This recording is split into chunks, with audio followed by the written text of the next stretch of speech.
Today I'm delving into the life of one of the most maligned women in ancient Roman history. Empress Messalina, the third wife of Emperor Claudius, during the early 1st century AD.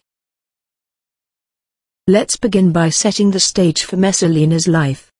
She reigned alongside her husband Claudius from 41 AD to 48 AD. And her posthumous reputation has been primarily shaped by stories of her sexuality and exploits. These tales have persisted through the centuries, and our goal is to separate fact from fiction and understand the historical figure behind the myths. In today's video, we're embarking on an exploration of one of the most fascinating women in history. When it comes to infamous figures in Roman history, few names can match the notoriety of Messalina. Born around 20 CE, she was a cousin of the infamous emperors Nero and Caligula. She ascended to the prestigious position of empress through her marriage to Emperor Claudius. Though she was an empress, her life is shrouded in mystery. But her reputation as one of Rome's most promiscuous women has endured. In this video, we delve into what the men of the Roman intellectual elite wrote about her, and consider whether they were right to call her the imperial whore. Our primary historical sources concerning Messalina come from prominent Roman historians like Tacitus and Suetonius, who wrote in the early 2nd century AD. Additionally, we have Cassius Dio, a Greco-Roman historian who wrote around a century later, in the early to mid-3rd century AD. Literary sources, such as Pliny the Elder's Natural History and Juvenal's Satires, also mention her. With that foundation in place, let's explore Messalina's early years. Unfortunately, we have limited information about her childhood and youth, like most ancient women.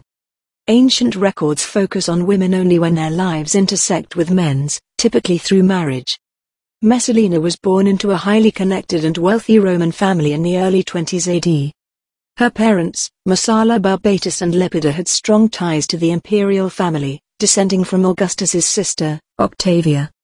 Growing up in this socio-political climate, Messalina likely received a comprehensive education despite the era's misogyny. In her late teens, around the late 30s AD, she married Claudius, a much older man and the uncle of the reigning emperor, Caligula. Now, let's focus on the years before Claudius became emperor. At this point, Claudius was not yet the emperor, it was the reign of Caligula.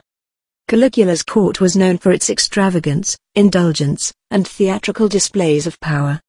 It was also marked by arbitrary violence. Messalina likely entered this court as a teenager or in her early 20s, when she married Claudius. Although we have little information about her during this time, it must have been an eye-opening experience, exposing her to the intricacies and dangers of court politics. Caligula's reign ended gruesomely when he was assassinated in January of 41 AD. His increasingly erratic behavior had made his rule untenable, and he was brutally murdered along with his wife and infant daughter. This act was an unprecedented display of familial violence. Claudius, who had been sidelined due to physical disabilities, was brought to the forefront by the Praetorian Guard and installed as emperor. At this point, Messalina was likely still in her late teens or early 20s, 8 months pregnant with her second child. Just 20 days after Claudius's ascent to the throne, she gave birth to her son, who would later be known as Britannicus. Regarding the power dynamics at the time of Messalina's ascension as empress, it's essential to note that being an empress in ancient Rome did not confer official titles or powers. It primarily meant having access to the emperor. In Messalina's case, she had unimpeded and continuous access to Claudius, which put her in a firm but not necessarily powerful position. However, this period was marked by intense court politics, and her proximity to the emperor gave her significant influence. During this period, Messalina held an extraordinary and direct route to political power, providing her immense political leverage. This positioned her exceptionally well to establish her own networks of influence within the court on Palatine Hill, and among the extended group of imperial administrators and freedmen. She also sought to extend her influence within senatorial circles throughout the Roman Empire. Importantly, This was when Messalina enjoyed significant popularity and was promoted on the public stage. One pivotal moment in her reign was the birth of Britannicus, her son with Claudius, following the death of Caligula. This event held profound significance as it symbolized hope for the empire. The quick birth of an heir, especially after the chaos of Caligula's reign, was a momentous occasion celebrated throughout the Roman world. When it comes to Messalina's efforts to secure her position, there are precedents in Roman history, with Livia, the wife of Emperor Augustus, serving as a notable example. Livia's influence grew even more pronounced after Augustus's death, primarily due to her role as the mother of Tiberius. However, Messalina's path to power wasn't a straightforward replication of Livia's journey. Livia, who achieved her status in her late 40s, had spent decades cultivating a reputation for moral virtue and traditional Roman values. This matronly gravitas wasn't something that Messalina could immediately emulate upon her accession. Instead, she drew on elements from various sources, including Livia, and worked to create her unique image and influence within the realm of empresses. Now, let's delve into a fascinating piece of evidence from early in Messalina's reign: the Messalina statue. This statue, now housed in the Louvre, is one of the few well-preserved depictions of her. It's an oversized marble sculpture that portrays Messalina unveiled, making a gesture of modesty while holding her baby Britannicus. What's intriguing about this statue is its idealized representation of Roman femininity. It portrays Messalina as both beautiful and fertile while maintaining an aura of chastity, modesty, and faithfulness to her husband. This image contrasts significantly with how she's depicted in later historical sources after her death. Indeed, the notion of Messalina's beauty has persisted through the ages, and her image as a beautiful woman is a prominent aspect of her historical legacy. However, as with any idealized statue from the ancient world, we must cautiously approach descriptions of her beauty. Moving forward, Messalina wasted no time in asserting her political power. Within the first year of her reign, she began dismantling potential political rivals within the Palatine court. One notable figure was Livilla, one of Caligula's sisters, who had been exiled but returned to the court, potentially threatening Messalina's influence. Messalina accused Livilla of adultery with the philosopher Seneca, resulting in her exile and eventual death. While it might be portrayed as a girly catfight in some sources, it was, in reality, a strategic political move by Messalina. This swift and effective action demonstrated her ability to build and wield her power networks with remarkable efficiency. In this way, the image of Messalina's story can be seen as a compelling blend of fact and fiction, with her actions and motivations often hidden behind layers of historical bias and sensationalism. As we move into 48 AD, Messalina's once powerful position shows signs of instability. Despite her earlier years of effective political maneuvering and consolidation of power, cracks in her authority emerged. There are indications that she may have grown anxious or overconfident, leading to actions that jeopardize her standing. One significant event during this time was the trial of Valerius Asiaticus, a highly influential senator who enjoyed immense popularity in Rome. Messalina accuses him of various charges, including conspiracy, adultery, and passive homosexuality. The trial does not go smoothly for her, and there is a sense of dissent among her Senate allies. Although Asiaticus is eventually convicted and forced to commit suicide, the trial exposes divisions within her circle of supporters. This affair draws attention to the controversies surrounding her actions, especially when targeting influential and famous figures. In the calm autumn of 48 AD, Messalina faced a sudden and mysterious downfall. The historian Tacitus, who provides our main account of these events, prefaced the narrative by acknowledging that what he was about to recount might sound unbelievable. Nonetheless, he assured his readers that this was the account passed down to him by his predecessors. According to Tacitus, Messalina and her latest lover, Silius, allegedly plotted to overthrow Emperor Claudius. Their plan involved placing Silius as the new emperor, with Messalina as his empress. They also intended to have Silius adopt Britannicus, Claudius's son. To execute this plan, They waited until Claudius had left Rome to visit the port of Ostia. During his absence, they publicly celebrated a bigamous wedding, which they intended to use as the starting point of their coup. However, Claudius received intelligence about the conspiracy from his loyal freedman, Narcissus. He and Silius were arrested upon their return to the city. Subsequently, Silius and numerous other individuals allegedly involved with Messalina were executed. Claudius initially planned to hear Messalina's story the following morning. But, fearing that Claudius might pardon her, Narcissus ordered her immediate execution. This account raises many questions and doubts about its veracity. The alleged conspiracy seems implausible, given the lack of a clear plan beyond the bigamous wedding. It is possible that Messalina's fall resulted from a coup within Claudius's court, with Narcissus using the rumors of her infidelity and the festivities surrounding Bacchus as a pretext to eliminate her. Claudius's reaction to these events was somewhat stoic. He did not inquire whether Messalina had been murdered or had taken her own life. Instead, he simply requested another glass of wine. The Senate erased her memory from Roman history by ordering the destruction of her statues and honorific inscriptions, removing her legacy from the material world. Suetonius, the Roman historian, painted perhaps the most vivid and scandalous portrait of Messalina. Claudius, he wrote, took in marriage Valeria Messalina, the daughter of Barbatus Messala, his cousin. But finding that, besides her other shameful debaucheries, she had even gone so far as to marry, in his absence, Caecilius, he put her to death.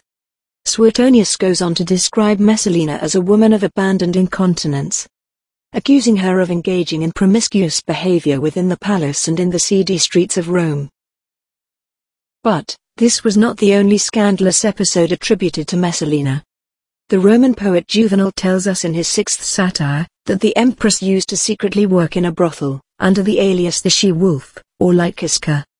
Juvenal even coined the phrase meretrix augusta, meaning, the imperial whore, to describe Messalina in his poetry. One of the most infamous stories about Messalina is the story of her challenge with the prostitute Scylla. According to Pliny, the Roman historian, Messalina challenged Rome's most famous whore to see who could have the most sexual partners in a single night. According to Pliny, Messalina emerged victorious after her 25th embrace. The Roman writers and satirists certainly had plenty of fun at poor Messalina's expense. But the question remains, was Messalina's reputation truly deserved? The accounts of her life come from Roman historians who wrote about her some 70 years after the events occurred. So, what did they really know about her? Historians agree that her legacy was being tarnished by those who sought to discredit the Julio-Claudian dynasty, which was seen as corrupt and failing at the time. Despite the obvious, Juvenal's sixth satire is not a diatribe against women's collective lust, avarice, and cruelty. Over the course of the poem, he tells the story of a young man called Postumus, who leaves his bachelorhood to marry. He avails his friend of the very worst things that could happen to him and then asks if he is still intent on getting married. So, it seems Juvenal is drawing on a popular representation of Messalina. This is because, in the annals of history, few figures have garnered as much fascination and controversy as Valeria Messalina. Here's the twist. These accounts were written some 70 years after the events. In a political climate where the reputation of anyone associated with the imperial line was under attack, it was a hostile environment ripe for scandal-mongering. Messalina herself hailed from the most distinguished circles of Roman society. She wasn't a two-bit harlot, as some portray her. Instead, she was a cunning, manipulative, and greed-driven figure, who didn't hesitate to bring down those who crossed her path. Such as Agrippina the Younger, a prominent member of the Julio-Claudian family, known for her ambition and cunning, eagerly embraced the opportunities presented by the power struggles of the Roman elite. In the complex landscape of ancient Rome, strong and astute women were not a rarity. One formidable rival Agrippina encountered was Messalina, the wife of Emperor Claudius since the year 39 or 40. Messalina, equally ambitious and politically adept, swiftly recognized the potential threat posed by Agrippina and Lucius Domitius Ahenobarbus to her and her son, Britannicus. Consequently, a fierce rivalry ignited between these two shrewd women, a rivalry that would be chronicled by numerous ancient historians and biographers. In 40 AD, Emperor Claudius called his friend Silanus, his legate in Spain, back to Rome, to marry his mother-in-law Domitia Lepida. Presumably, the marriage to the empress's mother was intended to bring him even closer to the emperor. Perhaps even as a possible successor, since Claudius' son Britannicus was not born until a month later. In 42 AD, the imperial freedman Narcissus and Empress Messalina conspired against her father-in-law. They told Claudius that they had both dreamed that Silanus wanted to murder him and replace him with another man. When the person appointed emperor by Narcissus in their dream actually appeared a little later, Claudius believed the accusations and had Silanus executed without a trial. Messalina did not stop there. Her targets included even members of Claudius's family, like Julia Livilla, who faced exile and execution on charges of adultery. She also viewed Lucius, later known as Nero, as a threat to her son Britannicus, leading her to create a sinister assassination attempt against him. Messalina's hostility towards Claudius's inner circle of freedmen, particularly Narcissus, is intriguing. These loyal men had significant influence over Claudius, and Messalina's motives for targeting them remains a mystery. Perhaps she despised their influence over her husband. Influence, she felt, should rightly have been hers. Messalina, of course, was right to suspect and fear Agrippina and Lucius Domitius Ahenobarbus. In the year 48, Messalina was executed, proving that her perception of Agrippina as a threat to her was correct. 1 year after Messalina's execution, Claudius married Agrippina the Younger and adopted her son, who, upon adoption, assumed the infamous name Nero. When Claudius died of suspicious circumstances in the year 54, Agrippina and her allies ensured that it was not Britannicus, Claudius' son by blood, but Nero, the late emperor's adopted son, who became the next leader of the Roman Empire. In the year 55, Emperor Nero fulfilled Messalina's nightmare by assassinating her son, Britannicus, who was only 13 or 14 years of age at the time. Messalina's legacy endures as she becomes an archetype of transgressive female sexuality, particularly in languages like French, where her name is used as a noun and adjective to describe dangerously sexual women. She remains a symbol of excessive desire and sexual allure, perpetuating the image created by ancient sources like Juvenal. As an archetypal transgressive female, she has an irresistible allure, drawing others toward her with an intoxicating mix of beauty, confidence, and charisma. Her physical appearance captivates. She exudes an air of mystery and confidence that makes her stand out in any crowd. The hallmark of the transgressive female archetype is her defiance of conventional morality and societal norms. She boldly rejects traditional roles and expectations assigned to women, challenging the established order with her actions and choices. Her sexuality is a central element of her character. Claudius cannot be trusted to kill her himself, he is too much under her spell, so his henchman Narcissus does it for him. And she is unapologetically open about her desires. As a transgressive female, she explores her sexual freedom without inhibition, breaking taboos and embracing her passions. Messalina is painted as a woman who refuses to be confined by the restrictions placed on women by society. She meddles in the affairs of men, blazing her own path, unafraid of the consequences. Everywhere she is depicted as cunning and manipulative, using her intelligence and wit to achieve her goals. In the end, uncovering the true Messalina from historical sources is challenging due to the inherent limitations of ancient records, and the mythologization of her life. While we cannot establish a factual history, we can at least contextualize her story within her time's political and cultural framework. She was most probably a young woman swimming out of her depth in the treacherous waters of the Palatine court. She tried living as a shark but got eaten by them instead. Examples of the archetypal transgressive female can be found in literary works like Gustave Flaubert's Madame Bovary, Leo Tolstoy's Anna Karenina, and even in historical figures like Cleopatra. In contemporary culture, characters like Scarlett O'Hara from Gone with the Wind, or Cersei Lannister, from Game of Thrones embody aspects of this archetype. I hope you have enjoyed today's video. If you have, please hit the like button.